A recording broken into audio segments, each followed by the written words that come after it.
Pregnancy के दौरान ख़वातीन में वज़न कम करने के जो रुझान है या जो वेट कम करने के मुझे बहुत सारे क्वेश्चंस आते हैं, उसके बारे में हम बात करेंगे। जो आज का जो टॉपिक है वो प्रेगनेंसी के हवाले से है। मैं हूं Mudassar Ali, pregnancy pre and post natal certified psychologist and nutritionist.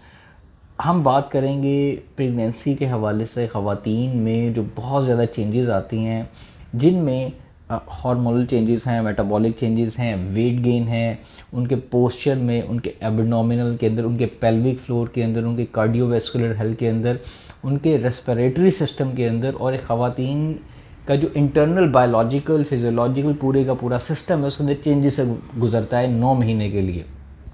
उसमें जो सबसे आज का मेन टॉपिक है वेट गेन कितना होना चाहिए। हम सब सीरीज़ के अंदर सब चीज़ें के ऊपर बात करेंगे, हार्मोन्स के ऊपर भी, पेल्विक फ्लोर के अंदर भी, और एक्सरसाइजेज़ के ऊपर भी। लेकिन आज का जो टॉपिक है वो है वेट गेन के हवाले से। वेट गेन कितना होना चाहिए, कितना आइडियल है, कितना रिकमेंडेड है, और वेट लॉस ड्यूरिंग प्रेगनेंसी ख़वातीन या लड़कियों को करना चाहिए या नहीं करना चाहिए। और प्रेगनेंसी के बाद जब वेट गेन हो जाता है तो पोस्टपार्टम डिप्रेशन वेट गेन की वजह से जो होता है, और जो डिप्रेशन या स्ट्रेस का शिकार होती हैं लड़कियां, उसकी वजह क्या होती है। सबसे पहले तो एक चीज़ याद रखें कि ड्यूरिंग प्रेगनेंसी कभी भी, जो हमें इतनी लड़कियां बहुत ज़्यादा मैसेज करती हैं कि वेट हम लॉस करना चाहती हैं, कम करना चाहती हैं, हमारा ऑलरेडी वेट ज़्यादा है, प्रेगनेंसी हो चुकी हुई है और हम चाहती हैं वज़न कम हो। देखें, रिकमेंड ये किया जाता है कभी भी वेट लॉस के बारे में प्रेगनेंसी में के दौरान कभी भी ना सोचें। ये हमेशा रिकमेंड किया जाता है, मेरी आपको राय है। क्योंकि जब आप वेट लॉस के लिए कोशिश करते हैं प्रेगनेंसी के दौरान, उसमें आपको अपनी डाइट, अपनी कैलोरीज डेफिसिट करना पड़ती, मतलब कम करना पड़ती है, सरप्लस में नहीं जाना पड़ता उसको। वेट लॉस के लिए कम करना पड़ेगी या एक्सरसाइज ज़्यादा करना पड़ेगी। तो प्रेगनेंसी के दौरान डाइट को बहुत ज़्यादा रोकना, बहुत ज़्यादा परहेज़ करना रिकमेंड नहीं किया जाता। तो इस चीज़ के हवाले से कि ड्यूरिंग प्रेगनेंसी वेट लॉस की तरफ बिल्कुल मत जाएं, इसका सोचे भी नहीं। हाँ, मेंटेनेंस हो सकता है। अगर आपका वेट पहले से ही वज़न ज़्यादा है तो उसमें एक रिकमेंडेड वेट है कि कितना होना चाहिए, पहले वो समझ लें, फिर हम इसके ऊपर चलते हैं।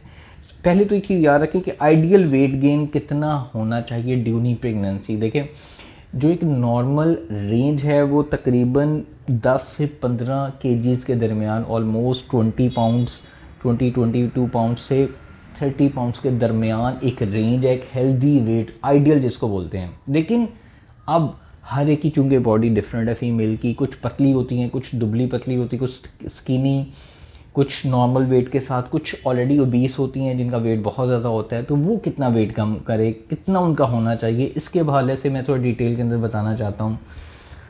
अगर तो आप स्किनी हैं, पतली हैं, आपका वेट अंडर वेट है, जिनका लड़कियों का वज़न 45, 35, 40 केजीज़, 45 केजीज़ या 55 केजीज़ से नीचे नीचे होता है। 55 केजी से नीचे नीचे वाली लड़कियां जो होती हैं, ऑलमोस्ट वो स्किनी, पतली, दुबली पतली होती हैं। ये नॉर्मल हाइट की बात कर रहा हूँ। उस केस में अगर आप स्किनी हैं, पतली हैं, तो आपके लिए जो आइडियल वेट है वो ऑलमोस्ट 15 से 20 केजीज़ है। ठीक है, 15 से 20 केजीज़, जो कि ऑलमोस्ट 30 to 40 पाउंड्स बनता है आपका वेट। उतना वेट आपका आइडियली होना चाहिए, क्योंकि आप ऑलरेडी अंडर वेट है और it take a lot to grow a baby. मतलब एक बेबी को पैदा होने में, ग्रोथ होने में, इंटरनल बनाने में, एक फ़ीमेल की माँ की जो है पूरी की पूरी बॉडी जो है ना, वो उसकी ब्लड से लेकर उसकी एनर्जी से लेकर उसकी सारे ऑर्गन्स इन्वॉल्व होते हैं। तो एक स्किनी लड़की को एटलीस्ट 15 से 20 केजी तक वेट गेन करना आइडियल है।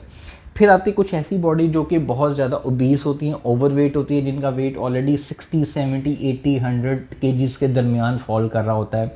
अगर आपका वेट 70, 65 से अबव है, 70, 75, 80, 90, 100 केजीज़ है, तो आप ओबीस हैं, ओवरवेट है। इस केस में आपको ज़्यादा से ज़्यादा जो वेट गेन करना है वो 7 केजीज़ तक गेन करना है, और 7 से 12 केजीज़ के दरमियान आपका ये होना चाहिए कि आपका जो वेट है इससे ज़्यादा ना बढ़े। ये उन लोगों के लिए है जिनका वेट ऑलरेडी ज़्यादा ओबीस है। तीसरे वो लोग आते हैं, लड़कियां आती हैं जो कि नॉर्मल वेट रेंज के अंदर है, मतलब 55 to 60 केजीज़ के दरमियान है। एक एवरेज उनकी बॉडी का वेट इतना होता है, तो वो अपनी प्रेगनेंसी के दौरान मैक्सिमम 10 से 15 केजीज़ के दौरान उनको वेट मेंटेन करना चाहिए, गेन करना चाहिए। ये तीनों एक हेल्दी वेट रेंजेस हैं जो कि प्रेगनेंसी के दौरान फ़ीमेल को ख्याल करना पड़ेगा कि वो ना इससे ज़्यादा करें ना इससे कम करें। अब पहली बात यह है कि वेट गेन होना चाहिए नहीं होना चाहिए, बहुत ज़रूरी है। हर प्रेगनेंसी में इतना वेट रेंज होगा तो आपकी प्रेगनेंसी हेल्दी कंसिडर होगी। अगर इससे कम हुआ तो प्रॉब्लम, इससे ज़्यादा हुआ तो प्रॉब्लम। अब हम ये देखते हैं कि इससे कम अगर वेट हो तो उससे क्या प्रॉब्लम होते हैं। अगर आपका वेट रिकमेंडेड से कम है तो फिर आपको बच्चे में बहुत ज़्यादा डेवलपमेंट, ग्रोथ रुक जाती है। जो फिज़ियोलॉजिकल बायोलॉजिकल उसके अंदर डेवलपमेंट हो रही है वो रुक जाएंगी, और वो बच्चा उसका साइज़ भी छोटा होगा, वेट भी कम होगा, और लो बर्थ वेट वाले बच्चों में बहुत ज़्यादा बीमारियां, बहुत सारे इश्यूज़ कल को जन्म लेते हैं। अगर आपका वेट रिकमेंडेड से ज़्यादा है तब क्या होगा?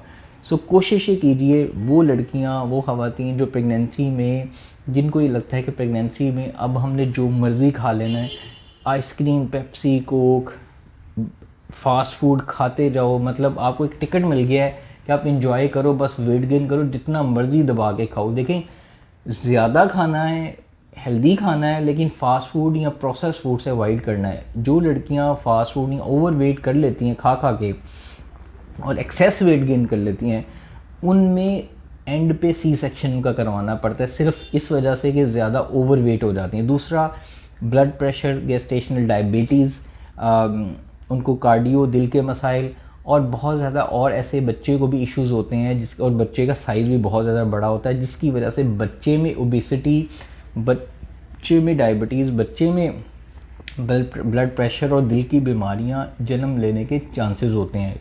किस वजह से? क्योंकि आपने रिकमेंडेड वेट से ज़्यादा वेट गेन किया हुआ है।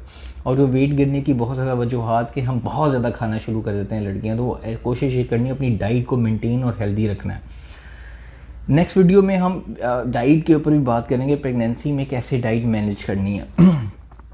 अच्छा, एक चीज़ याद रखें कि बहुत ज़्यादा लड़कियों को एक जो पोस्ट प्रेगनेंसी में एक स्ट्रेस होता है उसके दौरान भी, उसके बाद भी, उसकी मेन वजह वो लड़कियां जिनका सेल्फ इमेज बहुत ज़्यादा वेट और बॉडी इमेज के हवाले से कॉन्शियस होती हैं, जिनको लगता है कि पहले बॉडी जो है वो स्लिम, कपड़े अच्छे लग रहे हैं, हस्बैंड उनको दिख रहा है, अच्छा लग रहा है, और वो पहना हुआ उनको अच्छा लग रहा है, और उनको वो बहुत ज़्यादा ओवर सेंसिटिव है, कॉन्शियस है कि वो मोटी हो गई तो पता नहीं क्या हो जाएगा।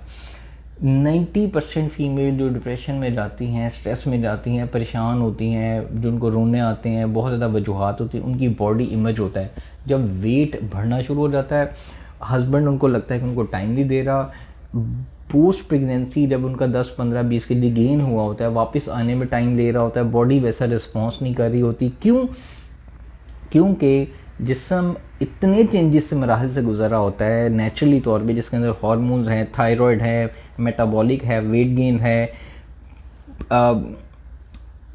आपका एब्डोमिनल चेंजेस हैं, पेल्विक फ्लोर चेंजेस हैं, पूरे के पूरे अंदर से सिस्टम जो है वो चेंजेस हो रहे हैं, जिसकी वजह से वेट गेन हो चुका होता है और कम नहीं हो रहा होता। और इंसान या मदर जो होती है पोस्ट प्रेगनेंसी में अपने सेल्फ इमेज को लेके बहुत ज़्यादा परेशान रहती है कि मेरा वेटिंग कम हो रहा है, मेरी बॉडी वो वाली नहीं रही, मेरा हस्बैंड मुझे टाइम नहीं दे रहा और मुझे लोग देख रहे हैं, कॉन्फिडेंस शटर हो जाता है, कपड़े जो है वो अब इंसान को अपना आप मोटा बहुत ज़्यादा लग रहा होता है, फेस को लेके, बॉडी को लेके कपड़े जो हैं वो स्मॉल से लार्ज से एक्स्ट्रा लार्ज हो चुके होते हैं, चलना फिरना मुश्किल हो जाता है, मोबिलिटी इंसान की जो मदर की है वो कम हो जाती है, जिसका सबसे ज़्यादा इम्पैक्ट उसके ऊपर सेल्फ बॉडी इमेज के ऊपर जाता है। इसकी वजह से स्ट्रेस और डिप्रेशन की तरफ फीमेल जाती हैं। लेकिन इसकी लिए they need a therapy, they need a counselling, they need a proper guideline कि उनको एक रियलिटी को समझना है कि वेट गेन नॉर्मल है प्रेगनेंसी के दौरान, उसके दौरान उसके जो आफ्टर इफेक्ट्स होते हैं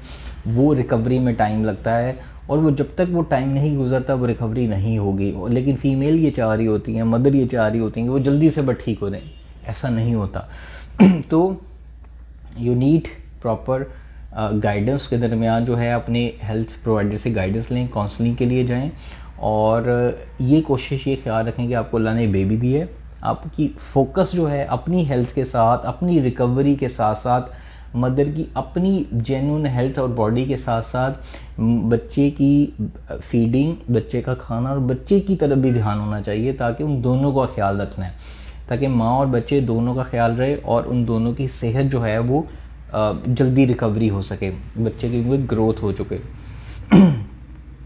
अच्छा, जो आज की वीडियो के अंदर जैसे हमने वेट गेन के ऊपर बात की, थोड़ी सी कितना वेट गेन होना चाहिए, कितना नहीं होना चाहिए, नेक्स्ट वीडियो में हम ये प्रॉपर सीरीज़ को लेके चलेंगे। अपने क्वेश्चंस और अपना फीडबैक देना नहीं भूलिएगा नीचे कमेंट्स के अंदर। दुआओं में याद रखिएगा। टेक केयर, अल्लाह हाफिज़।